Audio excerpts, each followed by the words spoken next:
Oturaq gəl dərdlərimizi bölüşək. Gəl vaxtımız olmadığı bir gündə görüşək.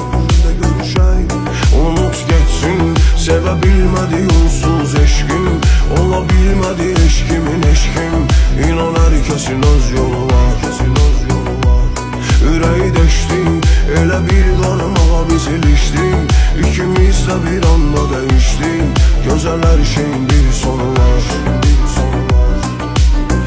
Gedən ömrümü saçlarımda düzərəm. Mən sənsizliyimlə ölmərəm ki düzərəm.